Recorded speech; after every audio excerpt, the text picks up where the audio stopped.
Oh, I know. What is it? How do you feel that you're doing this show? What should the audience expect in your show? I know. Well, laughter, of course. Um, yun lang naman ang craft ko. Okay. Jokes and skit, Yeah. comedy. And the little songs, but with comedy also. Oh. Ganyan lang maganda yung mga show lang. Yun lang naman ang kilala ko ng tao Opo. sa pagpapatawa. Of course, with Shasha, yung mga singing rin. Pati yung mga anak ko nagko-comedy rin. Saka iba nagra-rap ko rin. More rap. Okay naman. Sana magustuhan nila. Magugustuhan naman nila pala.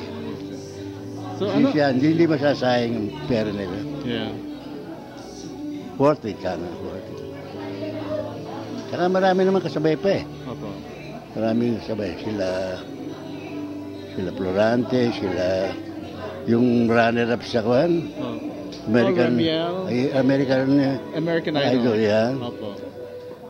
Nandun yung Mexican Magic. Marami. Tsaka isa doon sa Pineda ng kwan, ng Black Eyed Peas. Like Apple the App. Apple the App. Maraming dis pati. Wow. Kanya, it's fun. You know. Oh, it's fun, family. Everybody will have fun. I think. See. So ano ba ang gana mo to keep you going? You're 80 years old now. What keeps you going sa show business? Well, I'm still doing TV shows and movie once in a while. We just finished Double Trouble with Big Soto. Oh. And luckily, it's smashed naman. Okay naman. So we're planning to do another one next year. Probably. Oh, great.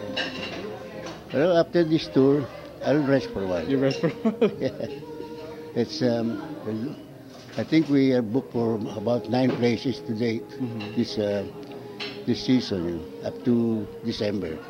Wow. Di talaga you need rest. Yeah. At my age, I need rest, a lot of rest.